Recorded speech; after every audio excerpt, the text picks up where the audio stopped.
નમસ્કાર વિદ્યાર્થી મિત્રો, કેમ છો? આનંદમાં ને?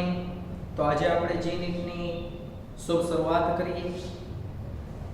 એક મનમાં ગાંઠ વળેલી છે કે મારે નીટમાં સફળ થવું છે. તો રીનીટ આપતા વિદ્યાર્થીઓ માટે એટલું કહીશ કે તે બધા અનુભવી છે અને સામાન્ય રીતે અનુભવી વિદ્યાર્થીઓને તો ખ્યાલ છે કે કેવા પ્રશ્નો પૂછાય છે. ટેક્સ્ચ્યુઅલ બેઝ જ નીટમાં સામાન્ય રીતે પ્રશ્નો પૂછાય છે, એટલે ટેક્સ્ટ બુકની વધુ તૈયારી કરવાની છે.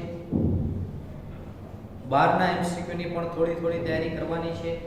પણ એક સામાન્ય કોન્સેપ્ટ એ તમારે મગજમાં યાદ રાખવાનો છે કે જે ભૂલ મેં ભૂતકાળમાં કરી છે એ ભૂલનું હવે હું પુનરાવર્તન કરીશ નહીં. મનુષ્ય માત્ર ભૂલને પાત્ર, પણ એક વખત ભૂલ થાય તો એ મનુષ્ય છે. વારંવાર એ પ્રકારની ભૂલો કરે તો એ વ્યક્તિ એટલે કે મનુષ્ય નથી. બરાબર? તો આપણે હવે એ પ્રકારની ભૂલોનું પુનરાવર્તન કરશું નહીં. તમને ખ્યાલ છે તમે કેવા પ્રકારની ભૂલો કરે છે જે નીટ એક્ઝામ આપેલી અથવા જીની એક્ઝામ આપેલી એ. તો એ પ્રકારની ભૂલોનું પુનરાવર્તન આપણે કરશું નહીં. ખાસ કરીને નીટના વિદ્યાર્થીઓને એ કહેવાનું છે કે ટેક્સ્ચ્યુઅલ ટેક્સ્ટ બુકને લગતી તૈયારી કરવાની છે. ભૂલનું પુનરાવર્તન ન થાય એટલી કાળજી રાખી અને મહેનત નીટની એક્ઝામ ન લેવાય ત્યાં સુધી ચાલુ રાખીએ તો સફળતા 100% મળવાની જ છે, એમાં શંકાને કોઈ સ્થાન નથી. પહેલા ચેપ્ટરની શરૂઆત કરીએ. પહેલું ચેપ્ટર છે રસાયણ વિજ્ઞાનની પાયાની સંકલ્પનાઓ, સમ basic concept in chemistry.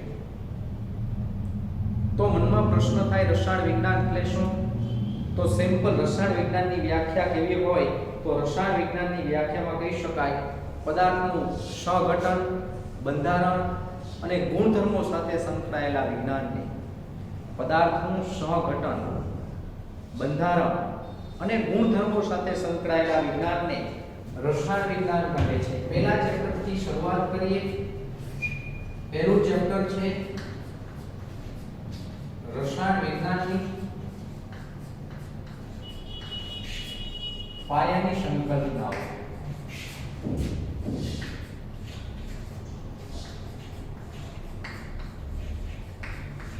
Sum basic concept in chemistry, રસાયણ વિજ્ઞાનની પાયાની સંકલ્પનાઓ.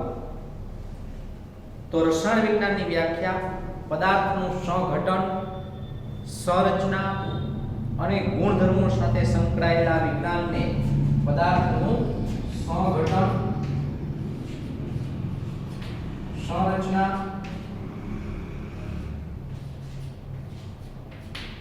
અને ગુણધર્મો સાથે સંકળાયેલા વિજ્ઞાનને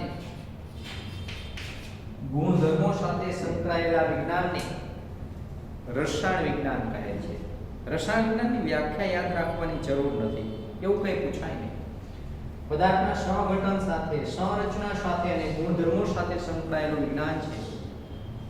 સામાન્ય રીતે કહીએ તો સ્ટડી ઓફ મેટર, દ્રવ્યનો અભ્યાસ એ રસાયણ વિજ્ઞાન છે. રસાયણ વિજ્ઞાન વિશે રોલ્ડ હોફમેને કીધેલું છે કે રસાયણ વિજ્ઞાન માત્ર 100 જેટલા તત્વનું વિજ્ઞાન નથી. રસાયણ વિજ્ઞાન માત્ર 100 જેટલા તત્વનું વિજ્ઞાન નથી, પરંતુ તેમાંથી રચાતા અસંખ્ય વૈવિધ્યસભર અણુઓનું વિજ્ઞાન છે. અસંખ્ય વૈવિધ્યસભર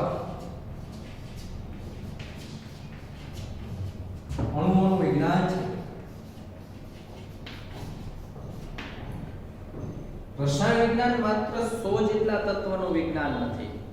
રોયલ હોફમેને જ્યારે કીધું ત્યારે 100 જેટલા તત્વો અસ્તિત્વ ધરાવતા હતા અને એમ કીધું કે રસાયણ વિજ્ઞાન માત્ર 100 જેટલા તત્વોનું વિજ્ઞાન નથી. જેમ અંગ્રેજી માત્ર A થી Z નથી, એમ રસાયણ વિજ્ઞાન પણ માત્ર 100 જેટલા તત્વોનું વિજ્ઞાન નથી, પરંતુ એ 100 તત્વોમાંથી રચાતા અસંખ્ય અને વૈવિધ્યસભર અણુઓનું વિજ્ઞાન છે.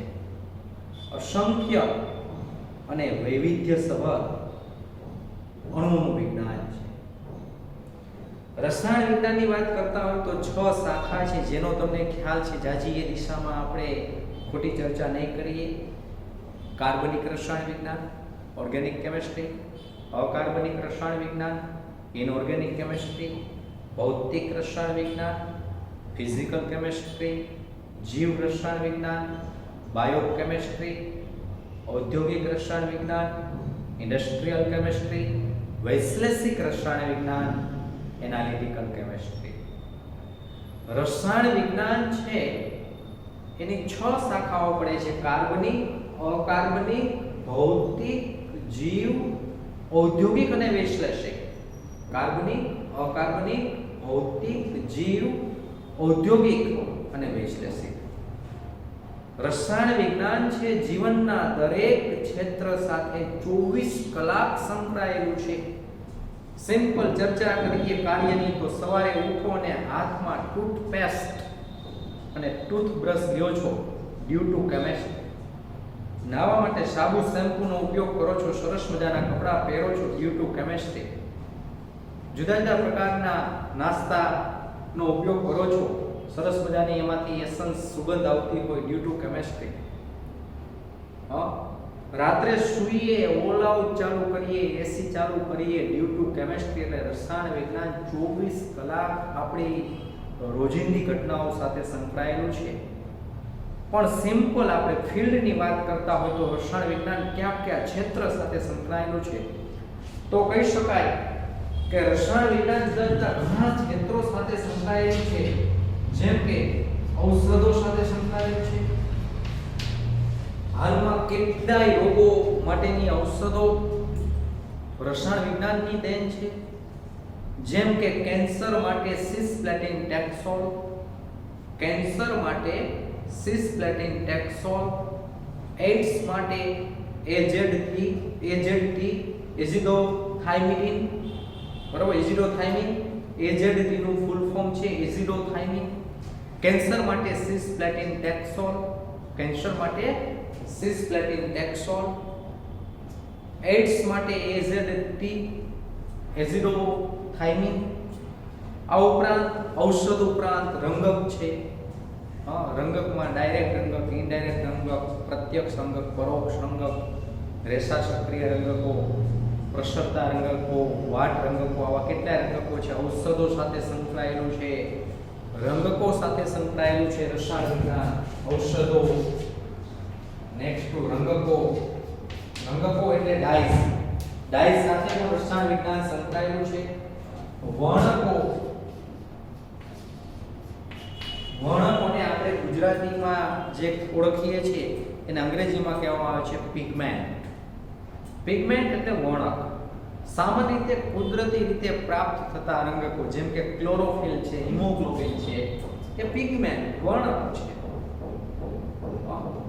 આ ઉપરાંત ખાતર, જંતુનાશકો, ખેતી ક્ષેત્ર સાથે જે ખાતરો સંકળાયેલા છે, જંતુનાશકો સંકળાયેલા છે, કાચ, કાગળ, કાપડ, પલ્પ, ઓઇલ, વેક્સ, સિમેન્ટ, રિફ્રેક્ટરીઝ, આવી તો ઘણી ઇન્ડસ્ટ્રીઓ સાથે રસાયણ વિજ્ઞાન સંકળાયેલું છે.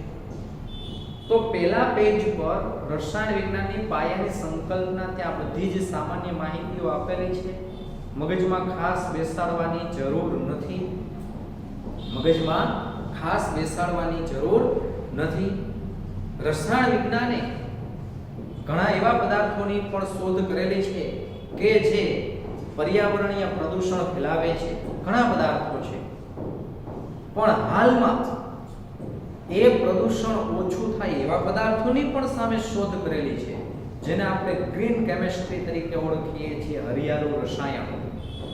હરિયાળા રસાયણમાં કેનો સમાવેશ થાય છે? સિમ્પલ ઉદાહરણ આપવું હોય તો રેફ્રિજરેટરમાં સૌપ્રથમ ક્લોરોફ્લોરોકાર્બન ઉપયોગમાં લેવામાં આવતો, CFC ગેસ, ક્લોરોફ્લોરોકાર્બન. એમાં જે ક્લોરીન છે, ક્લોરોફ્લોરોકાર્બનમાં ક્લોરીન મુક્ત મૂલક ઉત્પન્ન થાય આમાંથી, અને એક ક્લોરીન મુક્ત મૂલક પૃથ્વીની સપાટી પરથી મુક્ત થાય અને ઓઝોન આવરણ સુધી પહોંચી જાય તો ક્લોરીનનો એક પરમાણુ અસંખ્ય ઓઝોનના પરમાણુને તોડી શકે અને પરિણામે ઓઝોનનું જે લેયર છે એ નાશ પામે છે અને જેને આપણે ઓઝોન સ્તરના ક્ષયન તરીકે ઓળખીએ છીએ. તો આ કેમિસ્ટ્રીની દેન છે CFC ક્લોરોફ્લોરોકાર્બન. તો સામે રસાયણ વિજ્ઞાને એવા સંયોજનો પણ બનાવેલા છે કે જે ઓછા પ્રદૂષણ માટે જવાબદાર છે, પ્રદૂષણ ઓછું ફેલાવે છે. તો હાલમાં CFC ના વિકલ્પ તરીકે HFC હાઇડ્રોફ્લોરોકાર્બન, કારણ કે ક્લોરીન જવાબદાર હતો એ ક્લોરીનને એમાંથી દૂર કર્યો, હાઇડ્રોફ્લોરોકાર્બન નો ઉપયોગ કરવામાં આવે છે રેફ્રિજરેટરમાં શીતક તરીકે. પહેલા ક્લોરોફ્લોરોકાર્બનનો ઉપયોગ થતો. ક્લોરોફ્લોરોકાર્બન છે ઓઝોન સ્તરના ક્ષયન માટે જવાબદાર છે. તો વૈજ્ઞાનિકોએ હાલમાં ગ્રીન કેમિસ્ટ્રી તરીકે CFC ના વિકલ્પ તરીકે HFC નું નિર્માણ કરેલું છે, જેને આપણે કહીએ છીએ હાઇડ્રોફ્લોરોકાર્બન. તો હાલમાં રસાયણ વૈજ્ઞાનિકો સમક્ષ ઘણી સમસ્યાઓ છે. એ પૈકીની પહેલી સમસ્યા એટલે સામાન્ય રીતે ગ્રીન હાઉસ વાયુઓ જે છે એનું યોગ્ય નિવારણ. ગ્રીન હાઉસ વાયુમાં કાર્બન ડાયોક્સાઇડ છે, મિથેન છે, આનું યોગ્ય નિવારણ. આ પહેલી સમસ્યા, ગ્રીન હાઉસ વાયુઓનું યોગ્ય રીતે નિવારણ કરવું.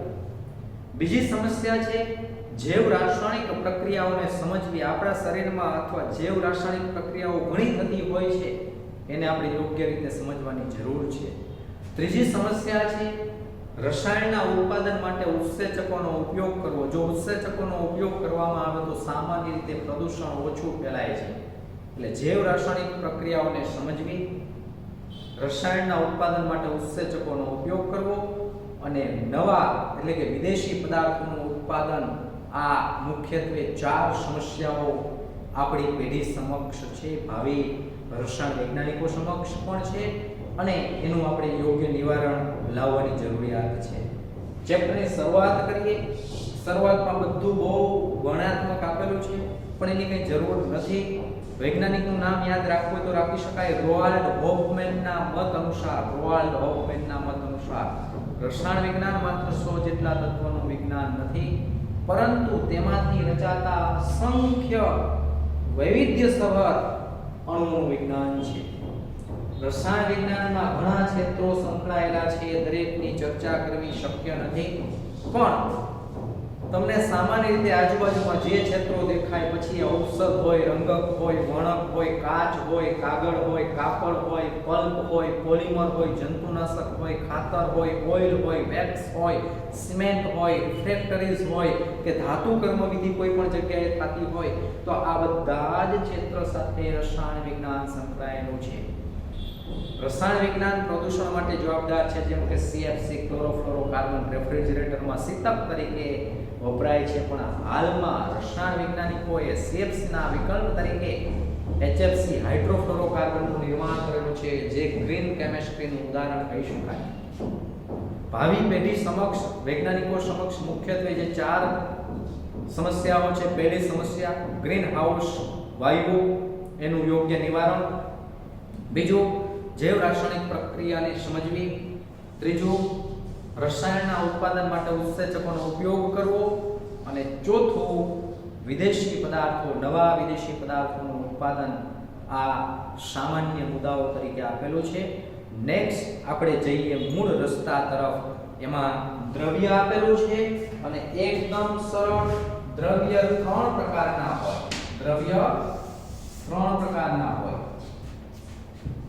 કયા 3 પ્રકાર? ઘન,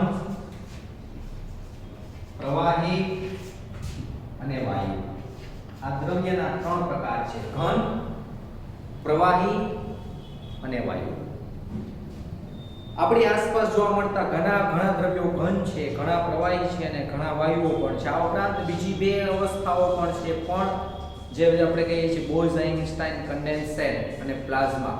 બોઝ-આઇન્સ્ટાઇન કન્ડેન્સેટ, બરાબર, BC, જે તમને ખ્યાલ છે. ઓકે, પણ આપણે જેની ચર્ચા કરવાની નથી ઘન પદાર્થ, પ્રવાહી પદાર્થ અને વાયુ. ઘન પદાર્થ છે એને ચોક્કસ કદ અને ચોક્કસ આકાર હોય છે. સામાન્ય ગુણધર્મો પૂછવાની શક્યતાઓ કઈ છે નહીં. ઘન પદાર્થ છે એને ચોક્કસ કદ અને ચોક્કસ આકાર ધરાવે છે. પ્રવાહી પદાર્થ જે છે એને કદ ચોક્કસ હોય પરંતુ આકાર ચોક્કસ હોતો નથી. પ્રવાહીને જે પાત્રમાં ભરો છો તેવો આકાર ધારણ કરે છે. દાખલા તરીકે 1 લીટર દૂધને તમે તપેલીમાં ભરશો તો તપેલી જેવો આકાર દેખાશે. 1 લીટર દૂધને તમે ગ્લાસમાં, મોટા ગ્લાસમાં ભરશો કદાચ તો ગ્લાસ જેવો આકાર દેખાશે. એટલે જેવો આકાર જે પાત્રમાં ભરવામાં આવે પ્રવાહીને એવો આકાર ધારણ કરે છે. એટલે પ્રવાહી પદાર્થને કદ ચોક્કસ હોય છે. બરોબર છે?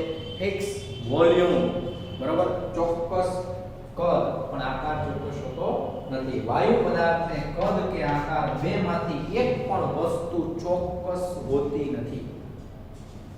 ઘન પદાર્થ છે એમાં ઘટક કણો એકબીજાની તદ્દન નજીક છે.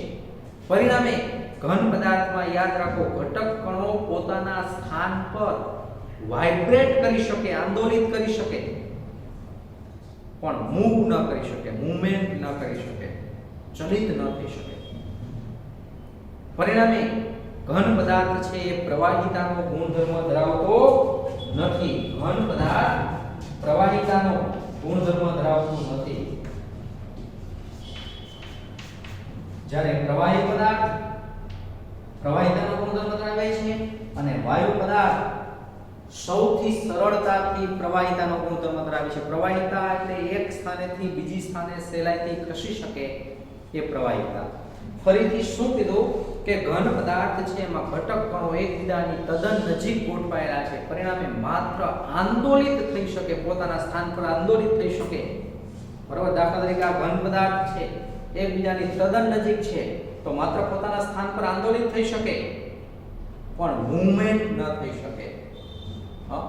અને પરિણામે ઘન પદાર્થ છે પ્રવાહિતાનો ગુણધર્મ ધરાવતો નથી. પ્રવાહી પદાર્થ અને વાયુ પદાર્થ પ્રવાહિતાનો ગુણધર્મ ધરાવે છે. નેક્સ્ટ, આ તો એની સ્થિતિના આધારે, ભૌતિક સ્થિતિના આધારે દ્રવ્યના 3 પ્રકાર પડેલા છે: ઘન, પ્રવાહી અને વાયુ. દ્રવ્યનું વર્ગીકરણ બીજી રીતે પણ થાય છે. દ્રવ્ય રાસાયણિક લાક્ષણિકતાને આધારે દ્રવ્યનું વર્ગીકરણ કરવું હોય તો દ્રવ્યનું વર્ગીકરણ 2 ભાગમાં થાય છે: શુદ્ધ પદાર્થ અને અશુદ્ધ એટલે કે મિશ્રણ. શુદ્ધ પદાર્થ જે છે એમાં 2 ભાગ પડશે: તત્વ, એલિમેન્ટ અને સંયોજન.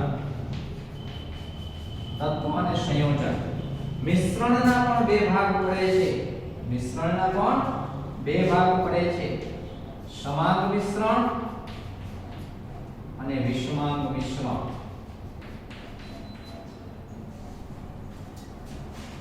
એક જ પ્રકારના પરમાણુઓથી બનેલા પદાર્થને તત્વ કહે છે. તત્વમાં એક જ પ્રકારના પરમાણુઓ હોય. સંયોજન છે એમાં 2 કે તેથી વધુ તત્વો પોતાની રાસાયણિક લાક્ષણિકતા ગુમાવીને સંયોજન બનાવે છે. તત્વની વાત કરતા હોય તો હાલમાં ટેબલમાં 118 તત્વો આપેલા છે આવર્ત કોષ્ટકમાં, પિરિયોડિક ટેબલમાં. એમાં મોટા ભાગના તત્વો ઘન છે, થોડા ઓછા વાયુ છે અને રૂમ તાપમાને, સામાન્ય તાપમાને પ્રવાહી હોય તેવા માત્ર 2 તત્વો, રૂમ તાપમાને પ્રવાહી અવસ્થા ધરાવતા હોય તેવા 2 તત્વો.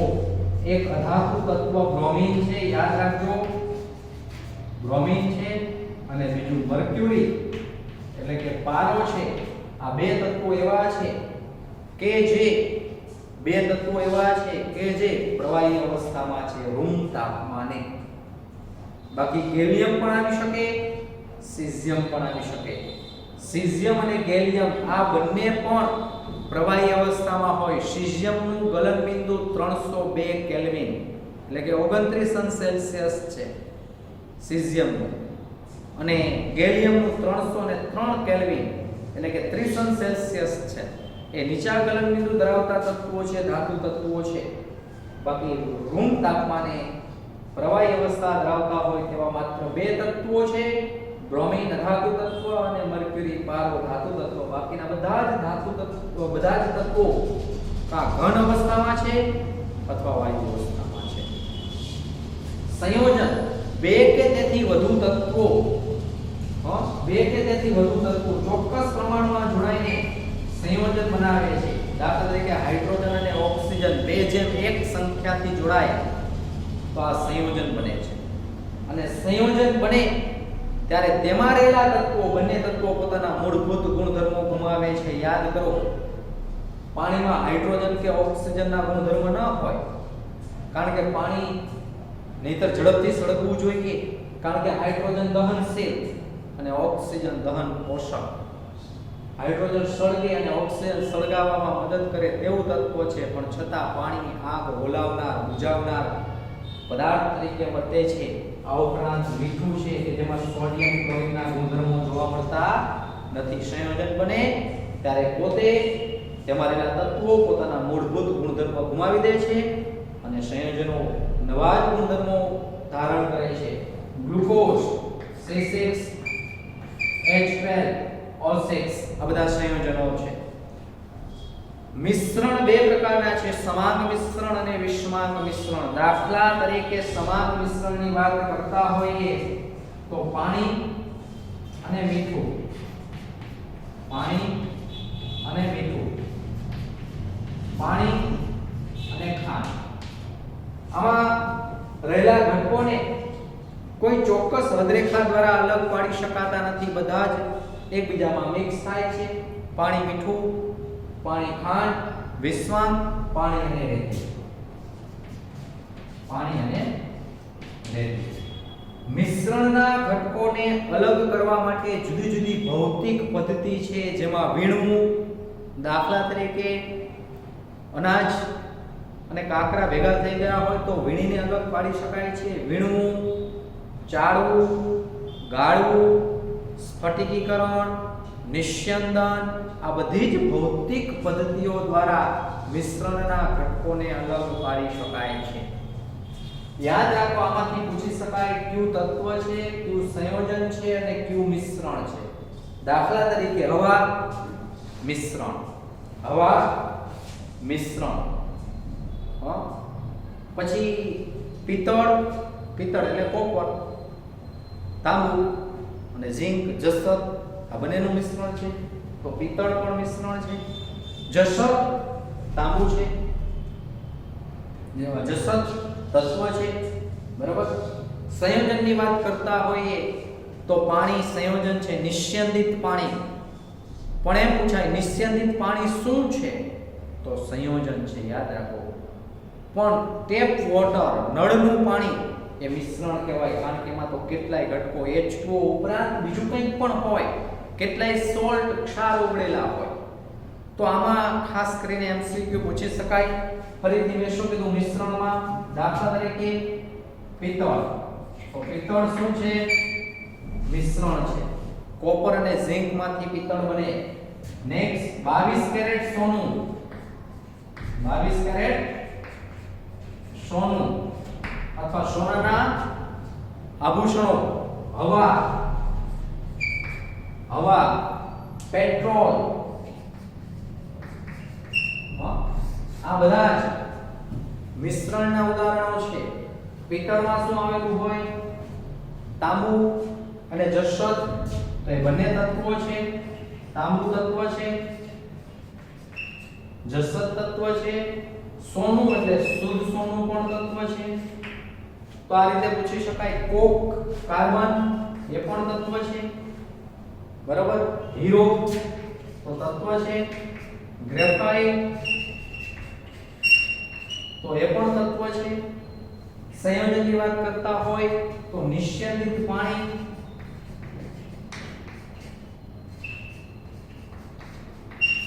NaCl મીઠું એ પણ તત્વ છે. નળનું પાણી, નળનું પાણી એ મિશ્રણ કહી શકાય. કારણ કે એમાં H2O તો હોય પણ બીજા કેટલાય સોલ્ટ ક્ષાર ઓગળેલા હોય છે. તો આવી સેમ્પલ માહિતી ત્યાં ટેક્સ્ટ બુકમાં દ્રવ્ય વિશે આપેલી છે. બે રીતે વર્ગીકરણ કરેલું છે, ભૌતિક અવસ્થાને આધારે ઘન, પ્રવાહી અને વાયુ, રાસાયણિક લાક્ષણિકતાને આધારે શુદ્ધ પદાર્થો અને મિશ્રણ. શુદ્ધ પદાર્થમાં આવશે તત્વ અને સંયોજન, અને મિશ્રણમાં પણ બે ભાગ આવશે, સમાંગ અને વિષમાંગ. આટલી ચર્ચા ત્યાં કરેલી છે. નેક્સ્ટ આગળ વધીએ, એના પછીનો મુદ્દો જોઈએ. તો એના પછીના મુદ્દામાં તમને ટેબલ આપેલું છે. ટેબલ આપેલું છે, 7 મૂળભૂત એકમો આપેલા છે. 7 મૂળભૂત એકમો આપેલા છે. એ 7 મૂળભૂત એકમો કયા છે જેનો તમને ખ્યાલ છે? દાખલા તરીકે લંબાઈ હોય, લંબાઈ તો એનો SI એકમ મીટર સ્મોલ m. લંબાઈનો SI એકમ મીટર સ્મોલ m. દળ છે, દળનો એકમ તો કિલોગ્રામ સ્મોલ kg. સમય છે, સમય સેકન્ડ સ્મોલ s. કિલોગ્રામમાં ખાસ યાદ રાખો, ઘણા kg આમ લખતા હોય છે, સ્મોલ k અને g. આમ પણ નહીં, આ પણ ખોટું છે, આ પણ ખોટું છે. k ડોટ g ડોટ આ બધા અયોગ્ય છે, આ યોગ્ય છે. નેક્સ્ટ વિદ્યુત પ્રવાહ, વિદ્યુત પ્રવાહ એનો SI એકમ એમ્પિયર. Capital A. વિદ્યુત પ્રવાહનો SI એકમ એમ્પિયર, કેપિટલ A. ઉષ્માગતિકીય તાપમાન, ઉષ્માગતિકીય તાપમાન, થર્મોડાયનેમિક ટેમ્પરેચર જેનો એકમ કેલ્વિન, કેપિટલ K. અંશ કેલ્વિન નહીં, અંશ સેલ્સિયસ પણ નહીં, અને અંશ ફેરનહીટ પણ નહીં. આ બધા ઇમ્પ્રોપર છે, અયોગ્ય છે. કેલ્વિન જ આવે, અંશ કેલ્વિન ના આવે. પછી અંશ સેલ્સિયસ અને અંશ ફેરનહીટ એ યોગ્ય એકમો છે પણ SI એકમ નથી. બરોબર છે? આ બંને એકમો તાપમાનના માપન માટેના એકમો જ છે પણ SI એકમ નથી. નેક્સ્ટ આ ઉપરાંત કહી શકાય પદાર્થનો જથ્થો. પદાર્થનો જથ્થો, જો રસાયણ વિજ્ઞાનમાં દળનો SI એકમ કિલોગ્રામ તો હતો જ, પણ રસાયણ વિજ્ઞાનમાં કઈ જથ્થો કિલોગ્રામમાં લેવાની જરૂર ન પડે લેબોરેટરીમાં. તો નાનો જથ્થો માપવો હોય તો કિલોગ્રામ કરતા એકદમ અતિ સૂક્ષ્મ નાના એકમની જરૂરિયાત પડે. એમ તો કિલોગ્રામના નાના એકમ ગ્રામ, મિલીગ્રામ, માઇક્રોગ્રામ, નેનોગ્રામ, પાઇકોગ્રામ, ફેમ્ટોગ્રામ છે જ, પણ એના કરતા પણ અતિ સૂક્ષ્મ દળ માપવું હોય, પદાર્થનો જથ્થો માપવો હોય તો એ પદાર્થના જથ્થાનું માપન કરવા માટેનો એકમ છે મોલ. ફરીથી પદાર્થના જથ્થાનો એકમ શું છે? મોલ. અને જેની સંજ્ઞા સ્મોલ MOL છે, સ્મોલ MOL છે. અને લાસ્ટ વન જ્યોતિની તીવ્રતા, પ્રદીપ તીવ્રતા, જ્યોતિ તીવ્રતા જેનો એકમ છે candela, small CD, small CD. આ 7 મૂળભૂત એકમો બરાબર છે જે લી સિસ્ટમી ઇન્ટરનેશનલ ડી યુનિટ્સ બરાબર એને આપેલા છે. જુદી જુદી એકમ પદ્ધતિ અસ્તિત્વમાં આપેલી, MKS છે, FPS છે બરાબર, પણ વૈશ્વિક સ્તરે સામાન્ય રીતે સ્વીકાર થયેલી કોઈ પદ્ધતિ હોય તો SI એકમ પદ્ધતિ છે. SI એકમ પદ્ધતિમાં 7 મૂળભૂત એકમ, લંબાઈ મીટર, સ્મોલ m, દળ કિલોગ્રામ, સ્મોલ kg, સમય સેકન્ડ, સ્મોલ s, વિદ્યુત પ્રવાહ એમ્પિયર, કેપિટલ A, તાપમાન કેલ્વિન, કેપિટલ K, પદાર્થનો જથ્થો મોલ, સ્મોલ MOL, અને જ્યોતિ તીવ્રતા કેન્ડેલા, સ્મોલ CD આપેલું છે. અને નેક્સ્ટ એના પછીનું ટેબલ છે કે એક એકમનું બીજા એકમમાં રૂપાંતરણ કરવું હોય તો એના માટે જે પૂર્વકનો ઉપયોગ કરવામાં આવે છે તે પૂર્વકને લગતું ટેબલ છે જેની આપણે ચર્ચા ઓલરેડી કરી ગયા છીએ, પણ છતાં રિપીટેશનના સ્વરૂપમાં લખીએ. 10⁻⁻24 હોય, 10⁻⁻24 10⁻24 તો આને આપણે યોક્ટો કહીએ છીએ 10⁻24 યોક્ટો 10⁻21 હોય 10⁻21 તો જેને આપણે જેક્ટો કહીએ છીએ શું કહીએ છીએ જેક્ટો 10⁻21 જેક્ટો નેક્સ્ટ 10⁻18 હોય 10 ની -18 હોય તો એટો કહીએ છીએ એટો નેક્સ્ટ 10⁻15 હોય 10⁻15 તો ફેમ્ટો તરીકે ઓળખીએ છીએ 10⁻12 હોય તો જેને આપણે પાઇકો કહીએ છીએ 10⁻12 પાઇકોના નામથી ઓળખીએ છીએ 10⁻9 હોય તો એને આપણે નેનો કહીએ છીએ 10⁻6 હોય તો એને આપણે માઇક્રો કહીએ છીએ 10⁻3 હોય તો મિલી 10⁻2 હોય તો સેન્ટી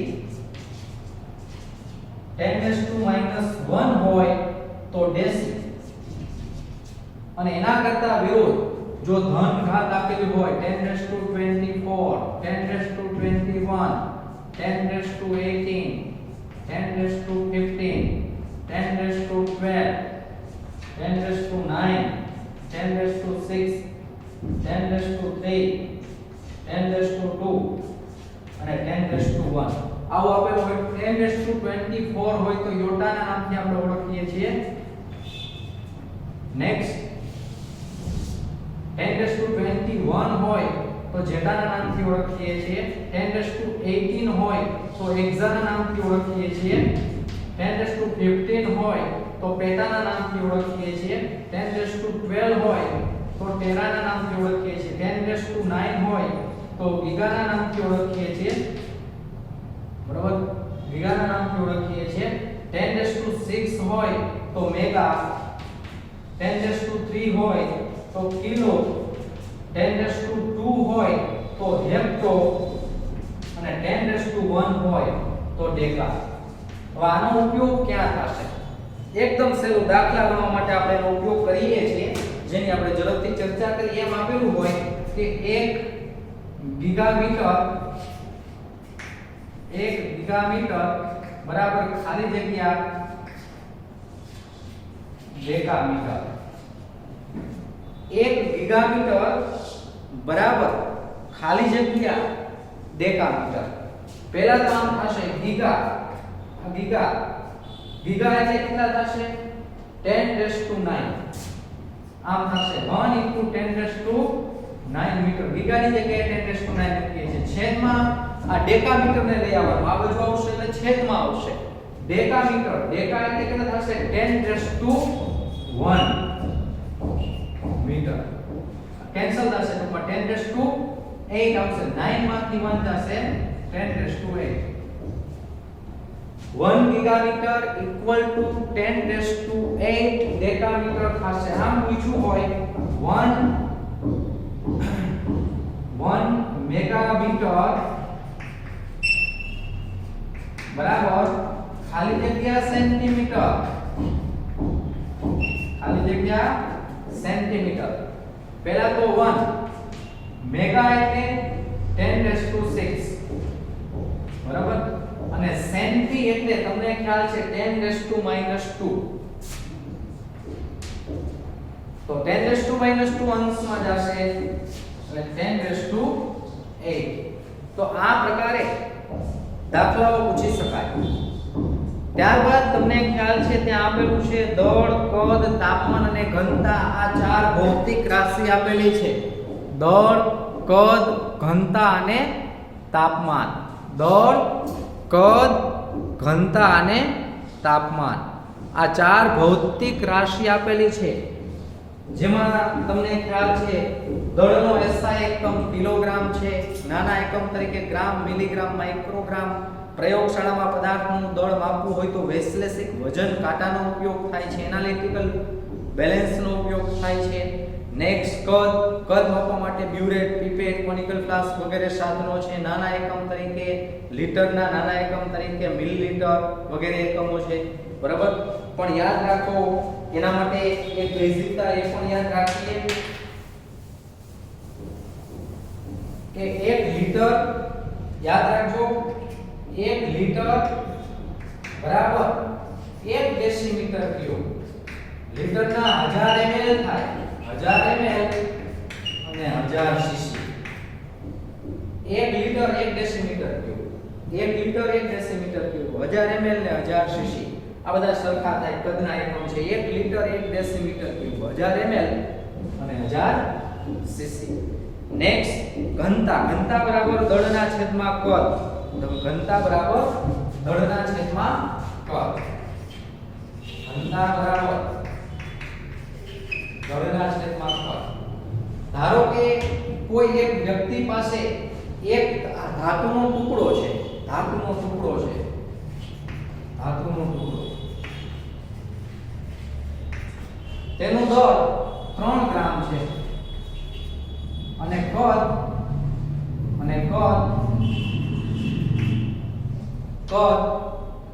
6 સેન્ટીમીટર ક્યુબ છે. 6 સીસી એટલે સેન્ટીમીટર ક્યુબ છે. આ સીસી એટલે સેન્ટીમીટર ક્યુબ. તો તેની ઘનતા SI એકમમાં મેળવો. બંનેને SI એકમમાં કન્વર્ટ કરવું પડે. ધાતુનો ટુકડો છે જેનું દળ 3 ગ્રામ છે. તો 3 ગ્રામને આપણે કિલોગ્રામમાં કન્વર્ટ કરવાની. 3 ગુણ્યા 10 - 3 કિલોગ્રામ. અને 6 સેન્ટીમીટર ક્યુબ જે કદ છે એને આપણે મીટરમાં કન્વર્ટ કરવાનું. 6 સેન્ટીમીટરના મીટર થાય 10 - 2 ઘાત. પણ 10 - 2 ઘાત એની વળી પાછી 3 ઘાત એટલે 6 સેન્ટીમીટર ક્યુબ છે એના મીટર થશે 6 ગુણ્યા 10 - 6 ઘાત મીટર ક્યુબ. તો હવે ઘનતાનો SI એકમ મેળવવો હોય તો બંનેના SI એકમ મૂકવાના દળ અને કદ. તો કેટલા થશે? 3 ગુણ્યા 10 - 3 ઘાત કિલોગ્રામ. 6 ગુણ્યા 10 - 6 ઘાત મીટર ક્યુબ. 3 અને 6 કેન્સલ થશે એટલે 0.5 કારણ કે છે બમણો છે. 10 - 3 ઘાત અંશમાં 10 - 6 ઘાત અંશમાં જશે પ્લસ 6 ઘાત એમાંથી 3 ઘાત બાદ કરવાની એટલે એકમ આવશે કિલોગ્રામ પર મીટર ક્યુબ. એટલે આપણો જવાબ આવશે 5 * 10⁻² કિલોગ્રામ પર મીટર ક્યુબ. જે વ્યક્તિ પાસે ધાતુનો ટુકડો હતો જેનું દળ 3 ગ્રામ હતું, કદ જે છે 6 સેન્ટીમીટર ક્યુબ હતો, એના SI એકમની ઘનતા થશે 5 ગુણ્યા 10 2 ઘાત. પછી તાપમાનની થોડી સમજૂતી આપેલી છે. તાપમાનના 3 એકમો અંશ સેલ્સિયસ, અંશ ફેરનહીટ અને કેલ્વિન. અંશ સેલ્સિયસ, અંશ ફેરનહીટ અને કેલ્વિન. અંશ સેલ્સિયસ,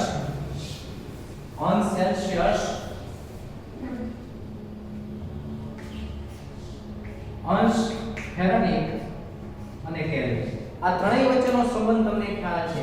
કેલ્વિનમાં માપક્રમ મેળવવો હોય તો કેલ્વિન બરાબર અંશ સેલ્સિયસ જે હોય એમાં 273 એડ કરવાના. 273.15 છે પણ આપણે 273 લઈએ છીએ એટલે સેલ્સિયસમાં જે માપક્રમ હોય એમાં 273 એડ કરી દેશો એટલે કેલ્વિનમાં આવશે.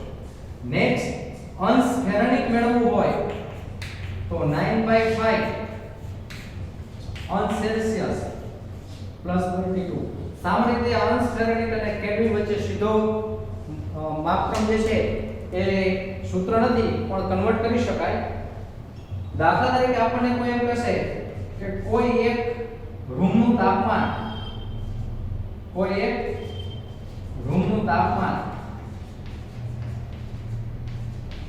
20 અંશ સેલ્સિયસ છે તો અંશ ફેરનહીટમાં અને કેલ્વિનમાં કેટલું થાય? 20 અંશ સેલ્સિયસ છે બરાબર. 20 અંશ સેલ્સિયસ હોય તો 20 ને અહીંયા એપ્લાય કરવાના બરાબર. 20 ને 5 વડે ભાગો એટલે 4 9 36 36 અને 32 એડ કરશો 36 અને 32 એટલે 68 થશે. એટલે 68 અંશ ફેરનહીટ. કેલ્વિનમાં કેવું હોય તો 20 + 273 એટલે કે 293 કેલ્વિન થશે. તો સેલ્સિયસ માંથી ફેરનહીટમાં જવું હોય તો જેટલા સેલ્સિયસ આપે એના બમણા લઈ લેવાના. 20 આપેલા છે એના બમણા 40 એમાંથી 4 ઓછા કરી નાખવાના, એક પોઈન્ટ ઓછો, એટલે કેટલા થયા 36. ફરીથી આપેલું હોય એના કરતા બમણું, એમાંથી આ એક આંક ઓછો કરવાનો, બરાબર. 40 માંથી 4 ઓછા કરો 36, એમાં 32 એડ કરવાના, 36 અને 32 60 થશે. ધારો કે તમને કોઈ પણ દૂધનું ઉત્કલન, કોઈ પણ પાણીનું ઉત્કલન બિંદુ 100 અંશ સેલ્સિયસ આપેલા છે, 100 અંશ સેલ્સિયસ, તો અંશ ફેરનહીટમાં કેટલું થશે? તો 100 ના બમણા 200 કરવાના છે, 100 અંશ સેલ્સિયસ, 100 અંશ સેલ્સિયસ બમણા કરવાના છે 200. એમાંથી આ બે અંક બાદ કરવાના, 200 માંથી 20 બાદ કરવાના, એક પોઈન્ટ ઓછો, 40 માંથી જેમ 4 બાદ કરતા એમ 200 માંથી 20. ફરીથી જે આપેલું હોય એના કરતા બમણું, બરાબર. એટલે 180 થશે, એમાં 32 એડ કરવાના, એટલે 212 અંશ ફેરનહીટ થશે. પાણીનું ઉત્કલન બિંદુ 0 અંશ, પાણીનું ઉત્કલન બિંદુ 100 અંશ સેલ્સિયસ તો છે, પણ 212 અંશ ફેરનહીટ પણ છે, બરાબર. ધારો કે એમ આપણું હોય કે કોઈ એક વ્યક્તિના શરીરનું તાપમાન 36 અંશ સેલ્સિયસ છે, 36 અંશ સેલ્સિયસ છે, તો ફેરનહીટમાં કેટલું? તો પહેલા તો 36 ના બમણા 72, એમાંથી બાદ કરવાના 7.2, અને 10 વડે ભાગી નાખવાના. જેમ 200 ને 10 વડે ભાગો તો 20 આવે, 440 ને 10 વડે ભાગો તો 4 આવે, એમ 72 ને 10 વડે ભાગો તો 7.2 આવે. 72 માંથી 7.2 બાદ કરવાના છે, એટલે થશે 0.8. 11 માંથી 7 જાય તો 4, 64.8. વધારાના કેટલા એડ કરવાના છે? 32, બરાબર. તો એકદમ સરળ 96.8 અંશ ફેરનહીટ થશે. ધારો કે 0 અંશ સેલ્સિયસ છે, તો પહેલા તેના બમણા કરવાના, બાદ કરવાના, એટલે 0 જ આવે, વત્તા 32 એડ કરવાના, એટલે 0 અંશ સેલ્સિયસ બરાબર 32 અંશ ફેરનહીટ. તો આ રીતે આવા દાખલાઓ પૂછી શકાય. બીજું યાદ રાખો કે -40 એ અંશ સેલ્સિયસ અને અંશ ફેરનહીટ સમાન થાય છે. આમ લખજો, -40 અંશ સેલ્સિયસ બરાબર -40 અંશ ફેરનહીટ. -40 જેટલા અંશ સેલ્સિયસ છે એટલા જ અંશ ફેરનહીટ થાય. ન ખબર પડે તો આપણે જે દાખલો ગણતા -40 ના બમણા, બરાબર, -40 છે એના બમણા કેટલા થશે? -80. એમાંથી વળી પાછા બાદ કરવાના, કેટલા બાદ કરવાના? એટલે માઈનસ માઈનસ પ્લસ થશે 8, એટલે -72 અંશ, -72 વત્તા 32 એટલે -40 અંશ ફેરનહીટ આવશે. તો આ પ્રકારે આ ત્રણેય તાપમાન એકબીજામાં કન્વર્ટ કરી શકાય છે. અને નેક્સ્ટ દાખલાની શરૂઆત આપણે આવતા લેક્ચરમાં કરશું. આ થિયરીને ઝડપથી તમે રિપીટ કરજો. એમાં ખાસ સમય બગાડવાની જરૂરિયાત નથી. ખાસ મૂળભૂત 7 એકમો અને એના પછીનું ટેબલ તમારે તૈયાર કરવાનું છે. અને ત્રણેય તાપમાનનું એકબીજામાં કન્વર્ઝન અંશ સેલ્સિયસ પરથી અંશ ફેરનહીટ અને કદાચ કેલ્વિન આ એકબીજામાં પૂછી શકાય. તો આટલું તમારે ત્યાં તૈયાર કરવાનું છે. ખાસ કરીને તત્વ સંયોજન મિશ્રણ, એમાં પણ ઉદાહરણ પૂછી શકાય. કયું તત્વ છે, કયું સંયોજન છે અને કયું મિશ્રણ છે, અહીંયા સુધી આપણે રાખીએ છીએ.